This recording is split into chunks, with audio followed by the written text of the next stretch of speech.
Central Texas Life with Ann Harder. Hello, everybody, and welcome to Central Texas Life. You know how I love talking to people who don't necessarily make the news. They're quietly living their lives and making a huge difference. And I have just such a gentleman with me right now. I am delighted to introduce you to Thomas Clowe, Jr., who is You've just lived an extraordinary life from the standpoint of your public service as well as your work as a manager. And so let's start off. You're born in Ardmore, Oklahoma, but you really call Texas home. That's right, Ann, and thank you for inviting me. I'm happy to be here, and I have lived an extraordinary life. I always say God has really been good to me. He's given me two angels, and that was Martha, and this is Carla, who is my wife now. And without Martha and without Carla, I wouldn't have been able to do the things that I've done with the help of many other people as well. Well, I tried to convince Carla to sit here and join us, and she said no. She said, I want it to be about Tom, and she obviously loves and admires you greatly. But just a little bit of the things that you've done. You've served as a senior executive for major corporations, both in the United States and in Canada.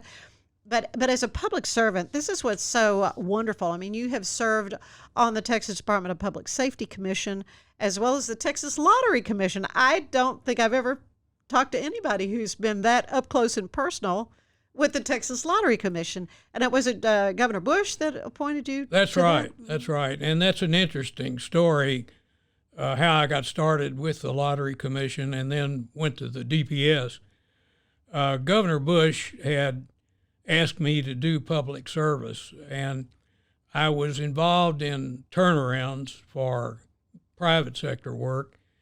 And Polly Sal, who worked for Governor Bush, who's a wonderful woman in the appointments office, kept calling and saying, we'd like for you to do something. And so I finished my last turnaround challenge, and I called Polly and I said, now tell the governor I'm ready and just give me the worst job he's got. So he did. And took you at your word. He appointed me to the Lottery Commission. Now, the lottery started, if you remember, when Ann Richards was governor. I remember it very well. Yeah. And there was a promise that all the money would go to the foundation school fund. Yeah, education. And then the legislature changed that. So about half the people in this state do not want gaming. Yeah. The other half do want it. We don't have Class 3 gaming, which is casinos. We have the 5 online games, and then at last count, there were about 97 scratch-off games. And when I was a commissioner, and I served for 4 years as a commissioner, and then I followed Harriet Myers as chairman when she went to Washington with then President-elect Bush. It was probably one of the most controversial things that was going on in the state. And David Sibley, who was our senator at that time, had to approve me, and I went before the Senate nominating committee, and he said, Tom, I'm not in favor of gambling. Right. And I said, well, Senator, we have alcohol, and we have tobacco, and we have licensed carrying of guns. And I said, if we're going to have gaming, you want somebody like me in charge of it because I'm going to see that it's going to be done right. And I can imagine there would be lots of opportunity for bad elements to work their way into it. There really isn't, Ann. It's surprising how clean and how correctly that gaming is run in this state. That's not true, I guess, in every state. Right. But in this state, there were 938 employees at the Lottery Commission, and they were the most dedicated, honest, hardworking group of people. They never got the credit in the media or in any circle where they worked, and they got beat up a lot. And it was unfortunate because they really did a great job. The lottery revenue at the time I left the commission was $3.5 billion. I think it's over $5 billion now, and that's a lot. That's a lot of money. It's big money. It's a big operation. Yeah. But the commission oversighted the operation, and it was beautifully done and correctly and honestly done. Mm-hmm. And then after 10 years, I was the longest serving commissioner at that time. I think that's still the record, 10 years of a commission. Governor Perry was serving, and I said, Governor, I've served my sentence. I ought to be pardoned. Give me something better to do. Well, just give me something different. Different to do. And he knew that I was a turnaround guy, and he wanted the Department of Public Safety to be changed. The legislature had voted to increase the sitting commissioners from 3 to 5. And so he appointed me, and he appointed Alan Polinsky as chair of the commission. And Alan turned around and gave me the job of reorganizing the DPS. And the colonel, or the executive director of the commission, retired at that time. And so then we had to have a search committee, and I headed that committee up. And we found Steve McCraw, who is the current serving colonel or executive director of the DPS. Mm-hmm. Steve's done a marvelous job and is doing a marvelous job. There are over 10,000 employees at the DPS. About 3,700 are TCLOS commissioned. And again, they are the most loyal, dedicated employees. This state is so fortunate to have that kind of person in law enforcement. Yeah, from the Texas Rangers. Texas Rangers are a division of the DPS. Mm-hmm. The Highway Patrol, the Criminal Enforcement Division. We have 7 laboratories all over the state that are equivalent to the FBI laboratories. Amazing what they can do. We have an aircraft division that has, I've lost count, over 20 aircraft, both fixed and rotary wing. Mm-hmm. And, the administration of driver license used to have license to carry, and then we went to open carry, so now you don't have to have a license. But the DPS regulates the issuance of narcotics and prescriptions. Most people think of the DPS as the black and whites, or how you get your DL, your driver license. Right. Mm-hmm. But they do so much more. Mm-hmm. And currently they are doing a magnificent job on the border. The problem of illegal entry, when my wife and I leave or return to this country, we have to have a passport, we have to have inoculation, we have to have a passenger locator form, and a negative PCR test. You have to take the test, yeah. We have to have those 4 things to go to many other countries, but certainly to come back into the United States. The entry across the border, we hand them money. It's them. heartbreaking to me. We have been what's busing happening. them to San Antonio. Yeah. The governor's busing them to D.C. right now. Well, if they want to go. That's right. I mean, you can't make them go. I'm not going to get too political here, but, I think what is being allowed to happen is tragic. It is tragic. Because of their lives that are being impacted. But Texas is not equipped to handle what could be 17,000 people a day. And people who live in Waco or Dallas or Houston or Amarillo or Abilene Lubbock up in there. Don't see it. But I can tell you the people who live on the border. Ranchers down there. My wife has a couple who are friends who have a ranch near Freer, and they have been overrun with these people. And as you say, it's tragic for them, but it's tragic for the people who have put their life's work and their savings into properties that are being abused. It's just wrong. It is wrong. It's wrong, and it starts in Washington, D.C. That's right. That's exactly right. Yeah. Well, we could go on about that for a long time. Go on and on about that. I mean, it's just something that's got to be changed. but you started out in Ardmore. Let's talk a little bit about your background. Sure. Where'd you go to school? When did you know you wanted to become a businessman and management, I presume, an attorney as well? It's a good story. No, I have hired many attorneys. Being a trucking business, as my husband would say, Lord knows there are enough attorneys that you had to go to the end of the line to sue me at one time in the trucking business. Oh, bad, yeah. But anyway, we came to Texas as a result of me contracting rheumatic fever. Oh, really? And that was in Louisville, Kentucky, in the Ohio River Valley. And the doctor said, you need to take this child, I was 10 years old, to a hot, dry climate. Really? So we came to Texas. Oh, here you are. I went to high school in Dallas, Hillcrest High School, and then went to the University of Texas to college, business school. Oh, yeah. Then went into the Air Force, became a pilot, and then was married. We had our first child in the Air Force and was released from active duty and came to Dallas, interviewed by Ray Smith, a trucker there. And he said, well, Tom, what do you want? What kind of a job do you want? And I said, Mr. Smith, I want to work real hard and make a lot of money. And he laughed and he said, well, I can help you with one of those. And he put me as hard as I can work you. Put me in a driver's uniform. Oh, really? And so you started, I learned how to drive a truck. Get-go, yeah. And then I was a hard worker and produced and ended up buying my own company and having the opportunity to do the things that I saw were good and avoid doing the things that were bad. And I've had 3 mentors in my life. One was the pilot that taught me how to fly. The other was the businessman that I worked for a number of years. He taught me more on what not to do than what to do.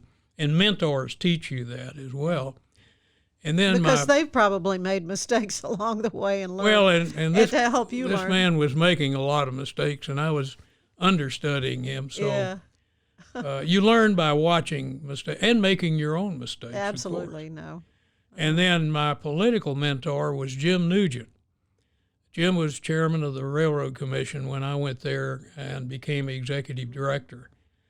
And Jim gave me the best advice as a office holder that I ever heard. It's sit down and be still, keep your mouth closed, and listen. And listen.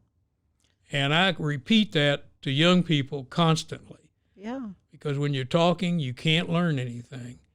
And you just need to be still, keep your mouth closed, and listen. You'll come out ahead if you practice that.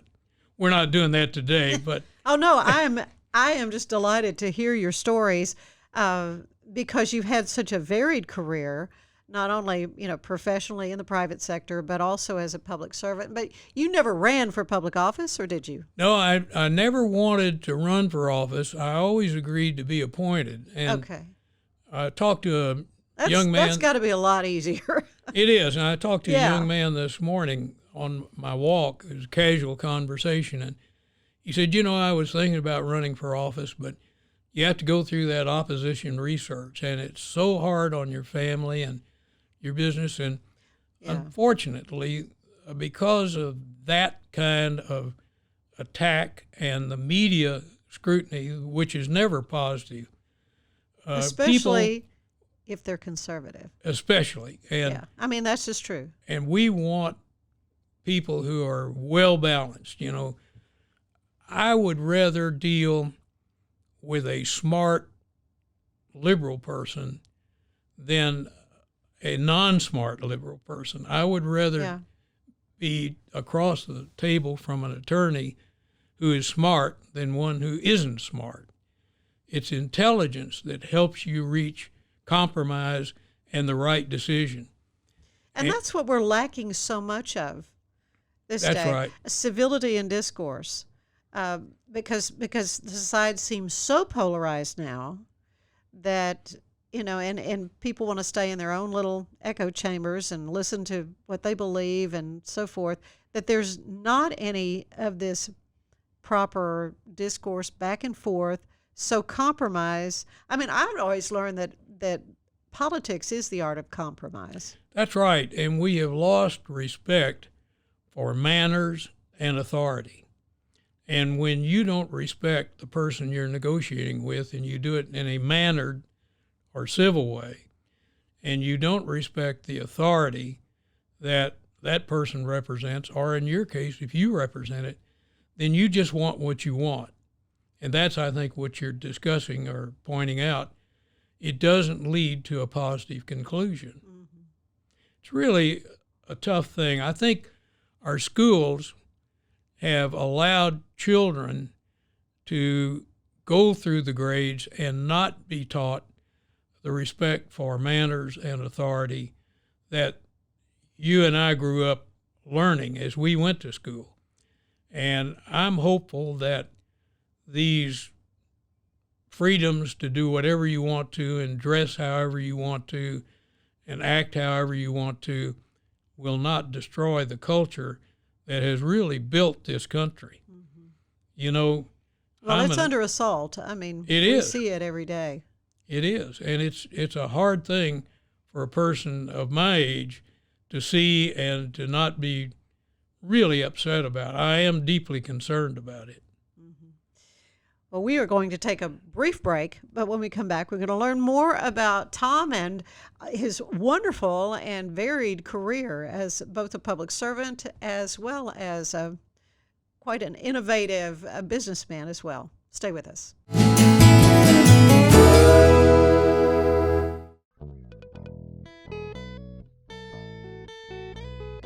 Hi, this is Sarah. And I'm Carter. And this is Some of Our Thoughts. We're two Southern sommeliers, and we want to share everything we love and know about wine. We started hanging out during quarantine and cooking and drinking and listening to music, and we just thought this would be a great way to bring everything we know to you guys. We will make wine knowledge and food pairings easy and approachable. So put on your favorite vinyl, grab your favorite glass of wine, tune into our show, and let's have some fun. Wine and vinyl. So check us out on roguemedianetwork.com or wherever you get your favorite podcast. We'll be talking about a lot. 911, what's your emergency? Do you hear that? It's coming from the house. It's coming from inside the house? Do you mean, could it be? The Poltergeist. New from Rogue Media. Two haunted hotties talking about haunted places. Every episode we dive deep into the darkest places and give you a bit of history. We're getting spooky in all the right places. You've gobbled your last ghoul. Follow along for the craziest and spookiest stories with Debbie's Dark Tourism. The Stanley Hotel, Winchester House, The Alamo, Hotel Monte Vista, and more spooky places. Find us at _Poltergals. POLTERGALS. Look over your shoulder. It's us, the Poltergals. Wherever you consume the podcast, you can find us there.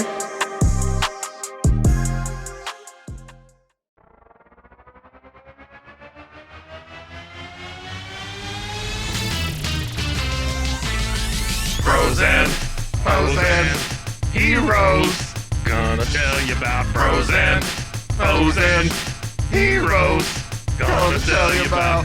Hey, I'm Zach. And I'm Mike. And we have a fantastic new podcast to tell you about. Bros, Foes, and Heroes. It's the two of us looking into the world of comics, breaking down some characters that you may have never heard of, and some that are just absolutely ridiculous. Yeah, so Zach comes up with a character each time, and I go into it just completely blind. I don't know who this person is or what their abilities are or anything, and basically I guess we kind of go over their origin story and just some of the ridiculous stuff that maybe, especially Golden Age stuff. Oh, Golden Age stuff is always the best, and we will make sure to highlight all of the shenanigans and just absolute weirdness of everything. Yeah, that's right. So subscribe today and follow us on Instagram at Bros Foes Heroes. And if you don't, I know where you live. Not really, but please subscribe. Bros and foes and heroes. Gonna tell you about bros and foes and heroes. Gonna tell you about.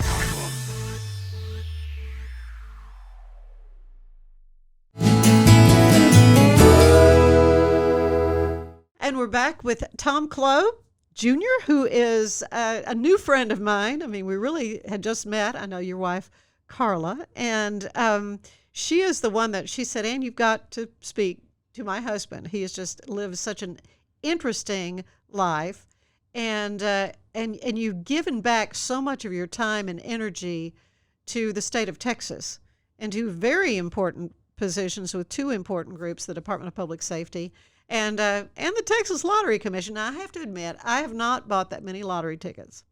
You're smart. I think I'd rather spend that money, on a coffee somewhere, a fancy coffee.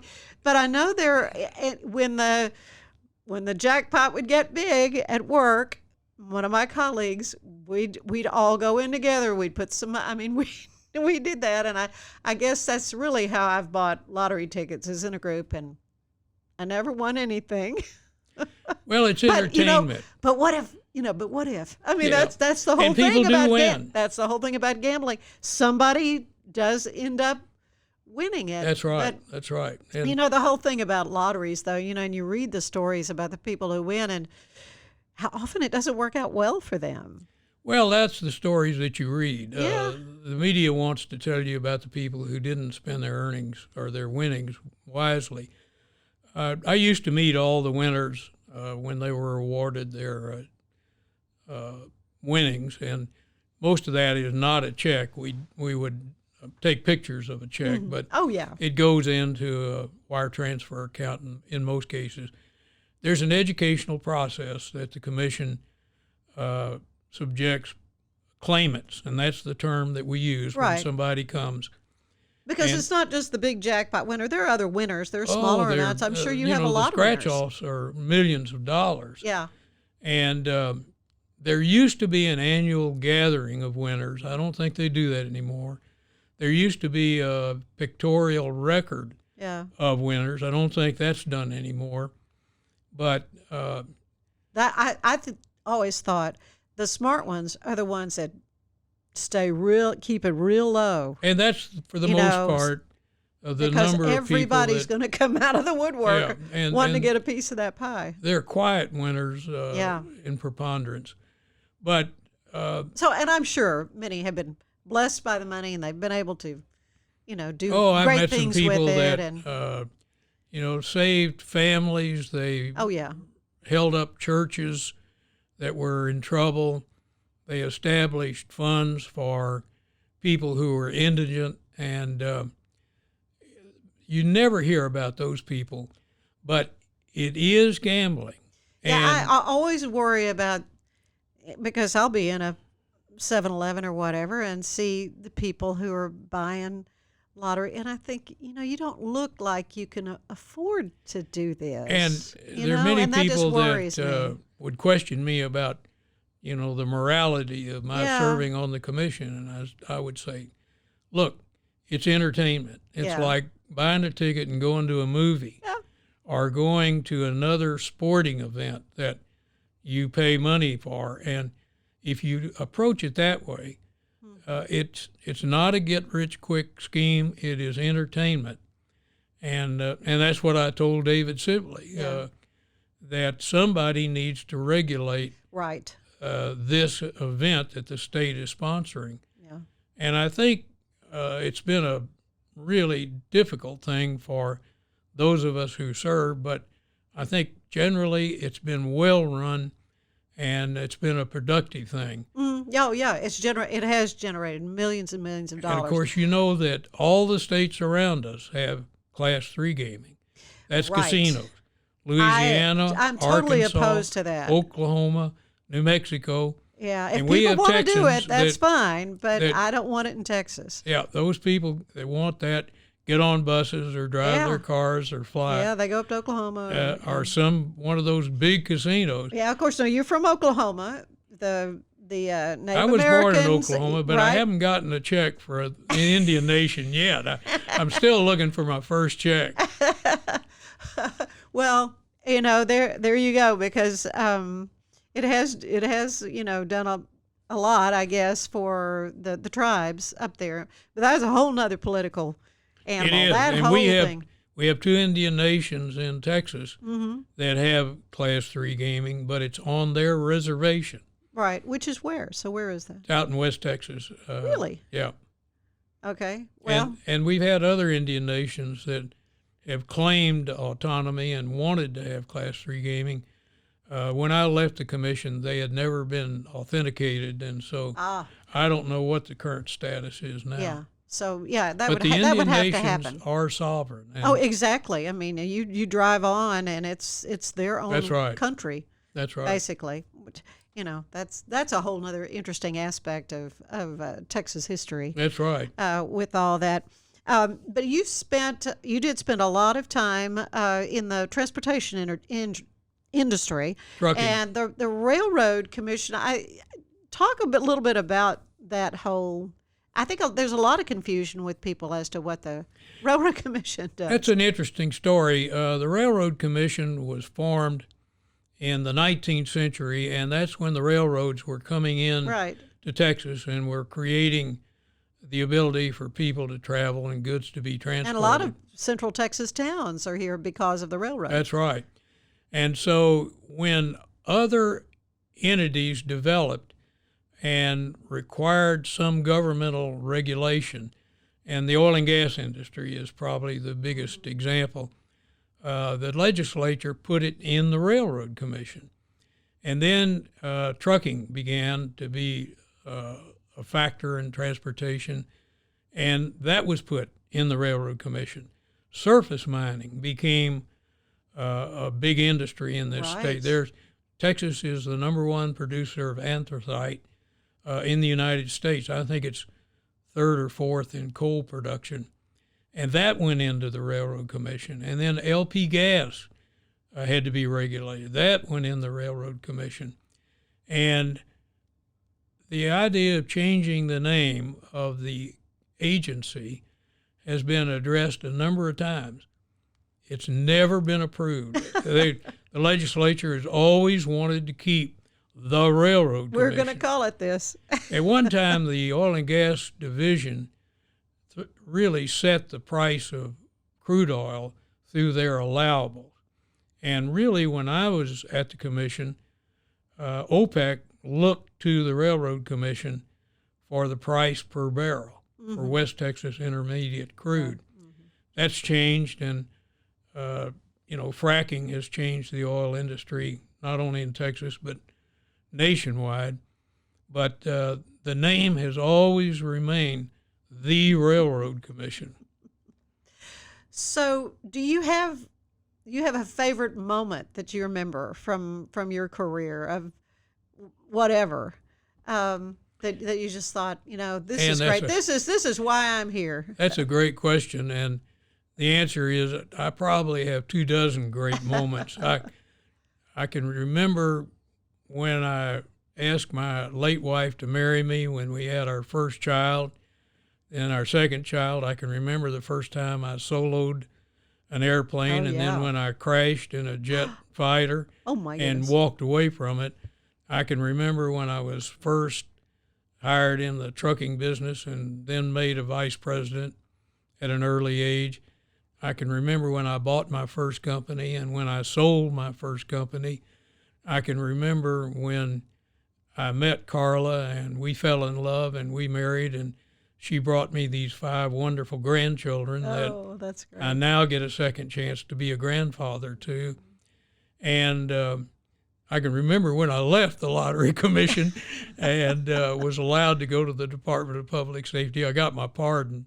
Yeah. But, I never really have thought my life was outstanding or there were any great moments. I lived every day and enjoyed every day. And now at 80, well, I'll be 89 in just 10 days. Oh, my goodness. I think that the Lord gives me one day at a time, and that's the best day in my life. And that's the way I've really lived my life. I have a good friend, Ken Starr, who was... He's been on this podcast. Has he? Yeah. And Ken and I were talking one day, and he said, well, I'd like to have 10 more years of good health. And I said, Ken, when you get to be my age, you don't measure it in years or months. You measure it in days. And just ask the Lord for one day at a time. That's right. That's right. Oh, that is so well said. Well, this has flown by, but I like to end these little visits with a questionnaire similar to the one the late, great James Lipton would use on Inside the Actor Studio. Mm-hmm. And so this is my little take on it. What is your favorite word? Teamwork. My success in life has been through building teams of people. The team always does a better job than any one individual. And the success that I've enjoyed in the public sector and the private sector has come through building teams of people. And I've told Carla, when I die, and there will be a funeral, I suppose, I don't want to talk about, well, he loved to fish, or he loved to hunt, or he loved to do this, or he loved to do that. I want it simply said that I loved working with people. Mm-hmm. And that's been the thing that's given me more satisfaction in my life than anything else. So my favorite word is teamwork. Well said. Well said. What is your least favorite word? Me. Really? I, yeah, well, there you go. Or mine. Yeah. You know, there is no end to the credit a man can do if he doesn't say I, me, or mine. Yeah. Oh, wow. What turns you on creatively, spiritually, or emotionally? I think having the opportunity to influence people and to lead the way to higher accomplishments or a better purpose. Mm-hmm. And Carla and I had dinner with one of our ministers in the church not too long ago, and he's a good man in the pulpit, does a great job with a sermon. And he said, you know, I really gave a good sermon last Sunday, and I got finished with it, and I thought, yeah, that was really good. I did a good job. And, you know, I like that because when you lead a group of people or an individual to a better accomplishment, there's a great feeling from that. Yeah, absolutely. What turns you off creatively, emotionally? Or... Well, self-centered people and people who are selfish and do the I, me, and mine thing. And those people are not going to create value. They're not going to be producers. They want things given to them and free lunch. And that turns me off. Yeah. What sound do you love the most? Gentle music with lyrics that I can understand. Amen. I do not care for music that is loud and verbose and lyrics that I cannot understand. Okay, so that may Frank Sinatra, you know, Barry Manilow, Neil Diamond, great crooners, Perry Como. Yeah, and the music that they recorded was, you know, the Great American Songbook, you know, and jazz and stuff like that. That to me, it's just the best. You know, we still hear White Christmas with Bing Crosby. Absolutely. At Christmas time. That's Nothing's right. ever replaced It's timeless. that. It's timeless. What is your least favorite sound? This kind of music that I mentioned that comes from a garage, and you know, these artists are half dressed and grabbing their crotches, and you can't understand a word they're saying, and they look like they're in pain. I just can't tolerate that. Okay, any other embarrassing questions? No, okay. This what profession would you have liked to have tried that you didn't? I mean, you've done a lot of different things. At an early stage in our marriage, my late wife, Martha, suggested I go to a testing laboratory to see what my skills were. And I did that. And so I took, I can't remember whether, I can't even remember the name. I won't try to recall it. But I took their test and I sat down with the results that they were going to give me. And they said, Mr. Clowe, you have a number of talents and you can do a number of careers, we think, successfully. Mm-hmm. But they said, there's one thing we want to caution you against, and that is don't ever pick up a screwdriver or a hammer or a pair of pliers. And early on, you know, when my wife wanted a towel rack hung or a picture hung, I would say, well, I'll do that. And I'd pick up a hammer and some nails, and she would start to cry. And so you have been cautioned against doing this. So I think I could have done a number of things through people. Uh-huh. My skill is working through people. Yeah. But I cannot do anything with my hands. And so I've stayed away from screwdrivers, hammers, and pliers. Well, and so this may answer what profession you would never want to do. That's it. That would be it. That's okay. It. Well, and I admire those individuals. Oh, absolutely. Who have that skill. And we've got to have people who know how to do things and make things. And see, that's a craft that I hope people still take pride in. People who can paint, people who can cut wood, people who can make things with their hands are so talented, and we need those crafts to do the things that make this country great. Absolutely. Finally, it's not all this. Yeah, right, exactly. It's not all, and that's a concern we have about young people. Yeah. This is not the world. I'm going to move your this is not the world of reality. No, and it's really come on in recent last memories. 10 years. Yeah, that's I know, right. and really the ramifications of all that, we just don't even have a clue right now. That's right. Well, finally, what do you want to hear God say to you when you arrive at the pearly gates? I hope the ride was worth the fall. And I will answer that, I think, affirmatively. It's been a great life, and I've done just about everything I've wanted to do. As I said, God gave me 2 angels, and that's probably one over the normal ration that anybody gets. And if you ask me if there's anything I want to do before my life ends, I would tell you, no, it's just to live one day at a time with Carla and the children and have good health, because if you don't have good health, nothing matters. I know, and to be appreciative of that, for That's sure. right. Yeah, not to be taken for granted. Well, I don't take for granted the time you have spent with us today. I appreciate so much getting to hear more of your story, Tom, and just blessings on you and Carla, and you're just a delight to visit with. Thank you so much. It's been my pleasure. And just remember, what you got is worth just what you paid for it, which is nothing. There you go. All right. Thank you so much. And thanks for being with us. We do hope you'll join us again next time for Central Texas Life. Central Texas Life with Ann Harder is part of the Rogue Media family. Be sure to check out our other shows at roguemedianetwork.com. Please rate this show 5 stars on iTunes, Spotify, YouTube, or anywhere you get your podcasts. Join us again soon for more Central Texas Life with Ann Harder.